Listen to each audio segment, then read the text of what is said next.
Good morning and namaskar.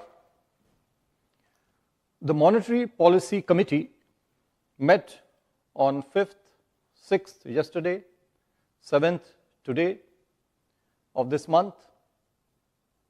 You are all aware that the Governor's statement after the MPC meeting contains the resolution of the MPC with regard to the policy rate and stance.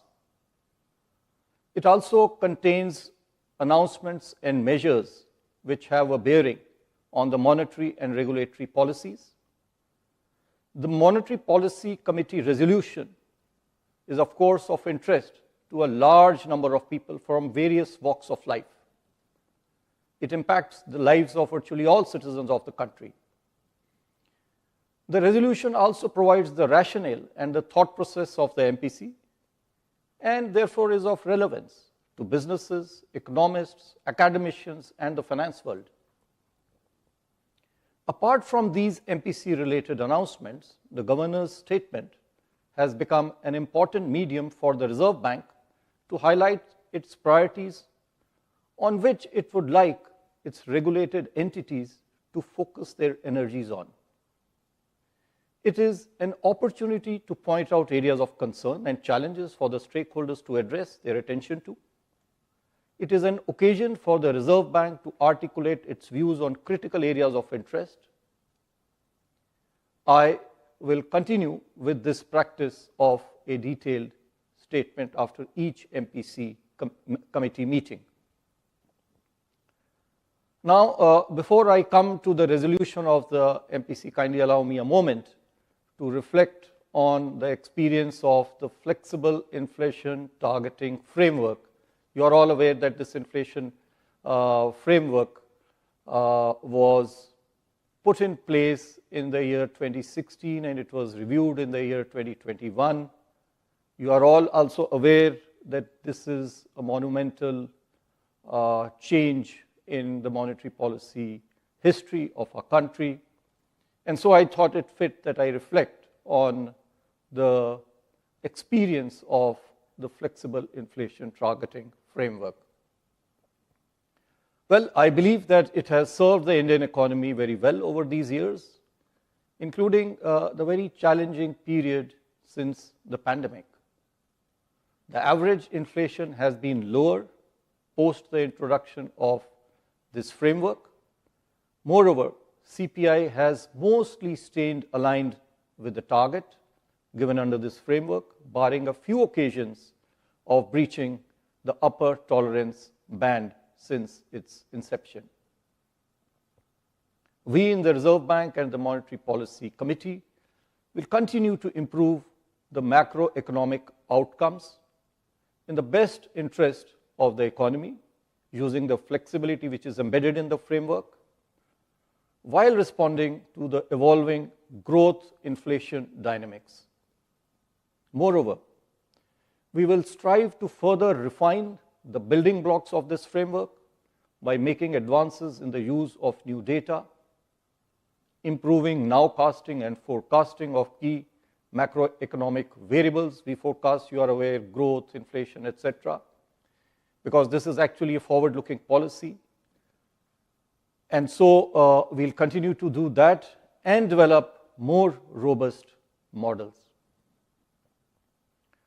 On the regulatory front, I would like to mention, and especially there has been a lot of media attention with regard to some of the proposed regulatory changes pertaining to liquidity coverage ratio, expected credit loss framework for provisioning by banks, the prudential norms governing projects under implementation. We will continue to strengthen, rationalize, and refine the prudential and conduct-related framework. I think this is very important in the overall interest of our economy. The interest of the economy demands financial stability and consumer protection. Our mandate in the RBI is to enhance both of them. At the same time, I would like to emphasize that the economic interest also warrants increasing efficiency in the economy, and this too is our duty. we recognize that just like there are no free lunches, regulation to enhance stability and consumer protection too is not devoid of costs. There are trade-offs between stability and efficiency. We will keep this trade-off in mind while formulating each and every regulation. It will be our attempt to strike the right balance, keeping in view the benefits and costs of regulation. I also want to reassure all stakeholders that we will continue with the consultative process which the RBI has been doing over the years in this regulation making process. The suggestions of the stakeholders are very valuable, and we will continue to give serious consideration to them before taking any major decision. We will also ensure that the implementation of such regulations is smooth. We will give sufficient time for transition, and where regulations have major implications, the implementation will be done in a phased manner. Coming to the global economy, the global economic backdrop remains challenging. The global economy is growing below the historical average, even though high-frequency indicators suggest resilience, along with continued expansion in trade. Progress on global disinflation is stalling, hindered by services price inflation.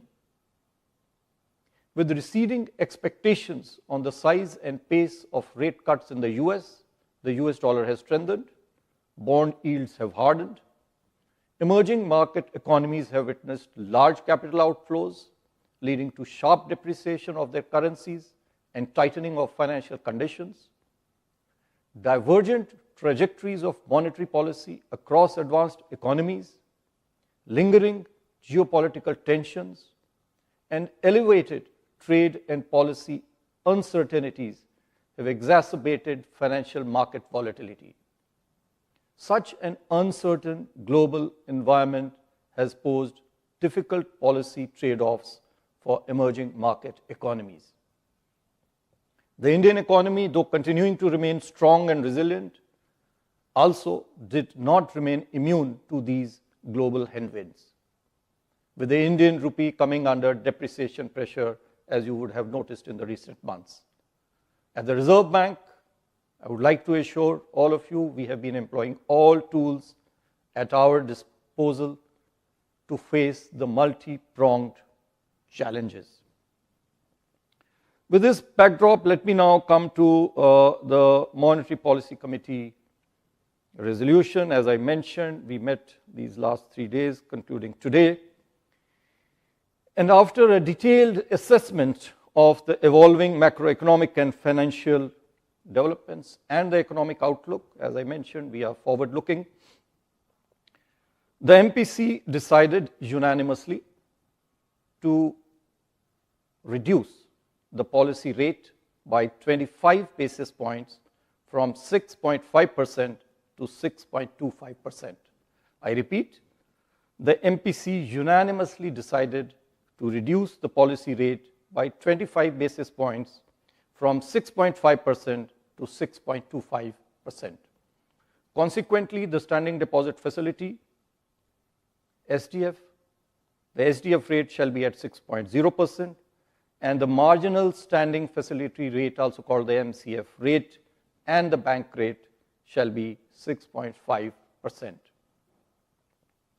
The MPC also decided unanimously again to continue with the neutral stance and remain unambiguously focused on a durable alignment of inflation with the target while supporting growth. I shall now state the rationale for the decision in brief. The MPC noted that inflation has declined, supported by favorable outlook on food and continuing transmission of past monetary policy action. It is expected to further moderate in 2025-26, gradually aligning with the target. The MPC also noted that though growth is expected to recover from the low of Q2 of 2024-25 this year. It is much below that of last year. Last year, you are all aware, it was 8.2%. This growth inflation dynamics opens up policy space for the MPC to support growth, while remaining focused on aligning inflation with the target. And accordingly, the MPC decided to reduce the policy rate, by 25 basis points to 6.25%. At the same time, the MPC felt that excessive volatility in global financial markets and continued uncertainties about global trade policies, coupled with adverse weather events, pose risks to the growth and inflation outlook. This calls for the MPC to remain watchful. Accordingly, it decided to continue with a neutral stance. This will provide MPC with the flexibility to respond to evolving macroeconomic environment. With this, now I come to the assessment of growth and inflation. First of all, growth. As per the first advanced estimates, real GDP growth for the current year is estimated at 6.4%. The numbers were released by MOSPI recently. This is a softer expansion after a robust 8.2% growth last year. Going forward, economic activity is expected to improve in the coming year. Agricultural activity remains upbeat on the back of healthy reservoir levels and bright Rabi prospects. Manufacturing activity is expected to recover gradually in the second half of this year and beyond. Early corporate results for Q3, and we have more than 50% of the results now as we speak. It indicates a mild recovery in the manufacturing sector. Mining and electricity are rebounding from monsoon-related disruptions in Q2. Business expectations remain upbeat, as evident from the PMI Manufacturing Future Output Index. Services sector activity continues to be resilient.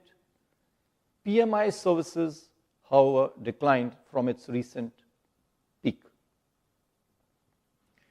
On the demand side, rural demand continues to be on an uptrend, while urban consumption remains subdued, with high-frequency indicators providing mixed signals. And we are aware, we got the Nielsen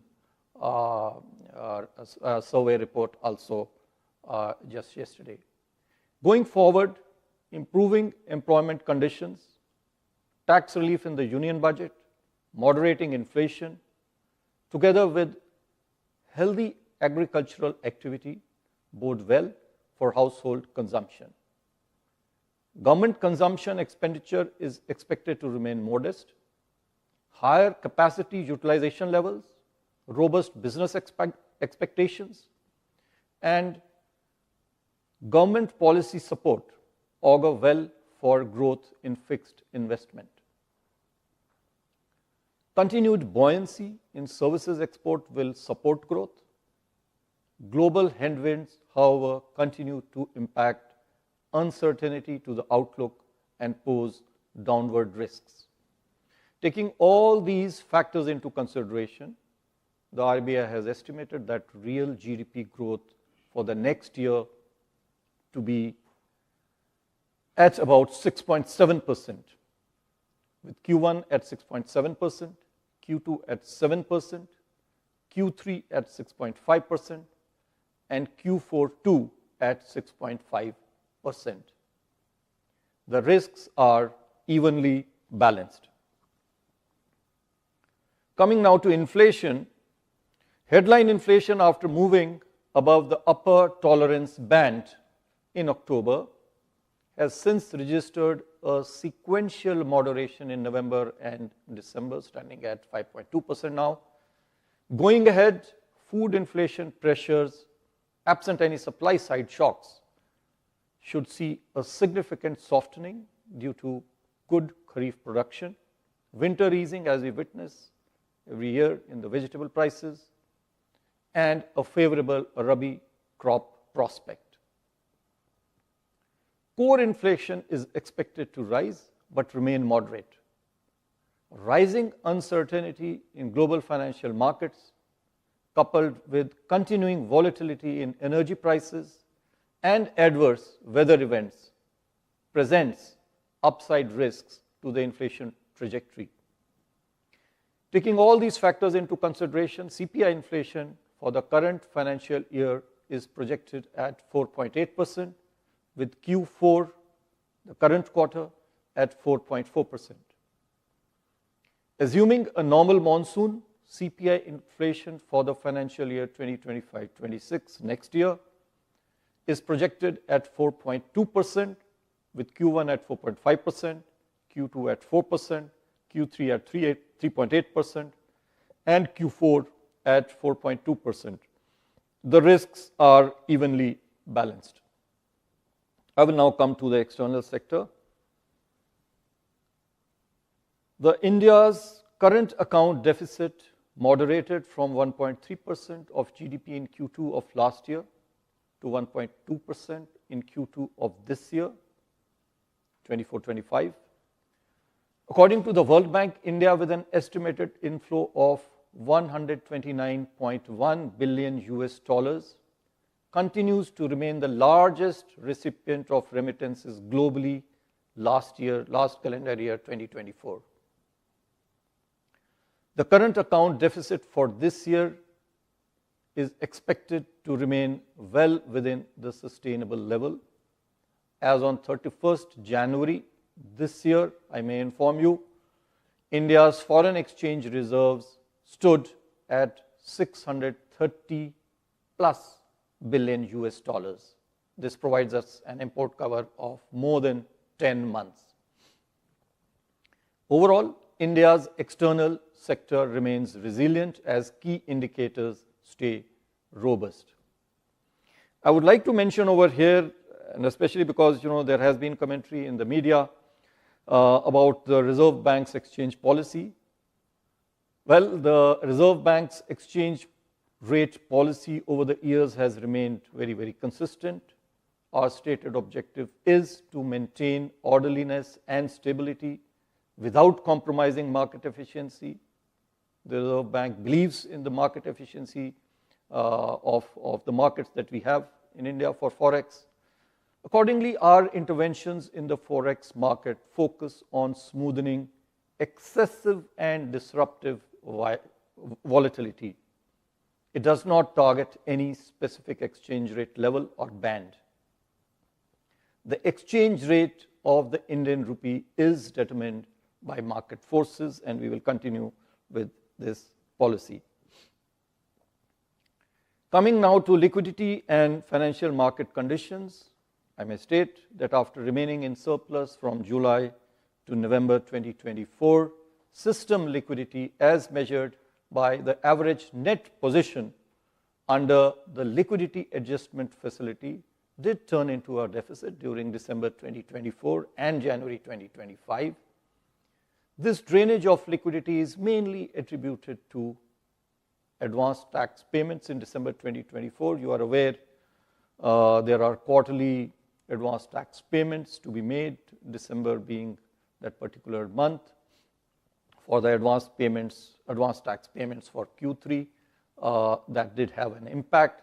Capital outflows, again, one has witnessed some capital outflows because of various reasons. Forex operations and a significant pickup in currency in circulation as we witness every year in January. It has been, however, I would like to mention over here that we have observed that some banks are reluctant to on-lend in the uncollateralized call money market. They are passively parking funds with the Reserve Bank. I take this opportunity to all the banks to urge them to actively trade amongst themselves in this uncollateralized call money market, so as to make it deeper and vibrant for better signal extraction from the weighted average call money rate. The Reserve Bank is committed. I want to assure everyone that the Reserve Bank is committed to provide sufficient system liquidity.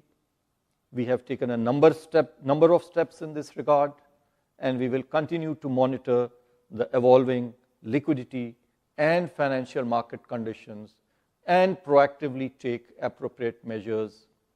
I repeat, proactively take appropriate measures to ensure orderly liquidity conditions as may be required for the system.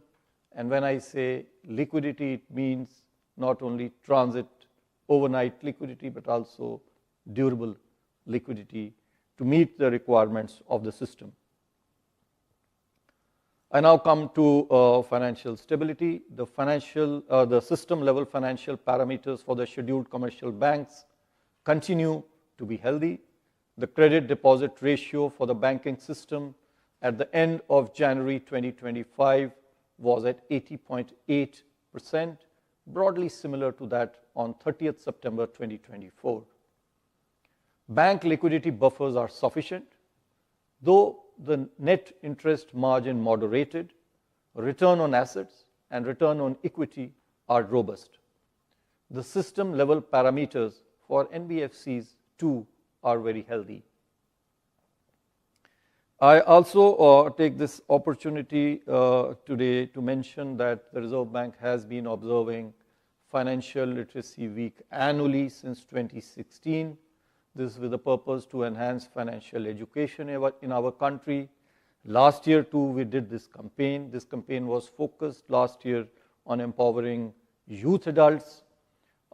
This year, recognizing the critical and multifaceted role of women in society, this campaign will emphasize on women's role in financial decision making and household budgeting. I sincerely urge all banks to actively participate in this campaign on the theme Financial Literacy, Women's Prosperity. It starts from 24th of this month. Now, before I conclude, I shall be announcing some additional measures. Necessary directions and circulars for these shall be issued separately. First of all, on digital security, the rapid digitalization of financial services has brought convenience to all of us, at the same time efficiency, but it has also increased exposure to cyber threats and digital risks, which are again getting sophisticated day by day. The surge in digital frauds is a matter of concern. It warrants action by all stakeholders. The Reserve Bank has been taking various measures to enhance digital security in the banking and payments system. Introduction of additional factor of authentication for digital payments is one such measure. It is now proposed to extend this to online international digital payments made to offshore merchants who are enabled for such authentication. Second, the Reserve Bank shall implement the bank.in exclusive internet domain for Indian banks. Registration for this domain name will commence from April this year. This will help avoid banking frauds. This will be followed by the fin.in domain for the whole of the financial sector. The banks and NBFCs, I would urge them to also continuously improve preventive and detective controls to mitigate cyber risks. They must develop robust incident response and recovery mechanisms, reinforced through periodic testing for operational resilience. Third measure that I am announcing today, over the past few years, we have expanded the suite of interest rate derivative products available to market participants to manage their interest rate risks. We shall now, to this suite, include forward contracts in government securities. This would facilitate long-term investors such as insurance funds to manage their interest rate risk across interest rate cycles. It will also enable efficient pricing of derivatives that use government securities as underlying instruments. Fourth, to enhance access of retail investors to government securities, the Reserve Bank has taken a number of steps earlier. There's another step that I am announcing today, and this pertains to expanding the access of NDS Home, our platform for trading in the secondary market transactions for government securities, to non-bank brokers who are registered with SEBI. A number of them are registered with SEBI. They will also get an opportunity now to participate and trade through the NDS Home, the electronic trading platform of RBI for government securities. Fifth, in view of the various developments in financial markets and market infrastructure over the past few years, we shall be setting up a working group with representation from various stakeholders to undertake a comprehensive review of trading and settlement timing of markets regulated by the Reserve Bank. There are some 5 such markets which have different timings. The group shall submit its report by 30th April this year. To conclude, considering the existing growth inflation dynamics, the MPC, as I mentioned earlier, while continuing with the neutral stance, felt that a less restrictive monetary policy is more appropriate at this current juncture. The MPC will take a decision in each of its future meetings based on a fresh assessment of the macroeconomic outlook. We are committed to conduct monetary policy and take such measures as appropriate, which are timely, carefully calibrated, and clearly communicated to facilitate conducive macroeconomic conditions that reinforce price stability, sustained economic growth, and financial stability. Thank you, Namaskar, and Jai Hind.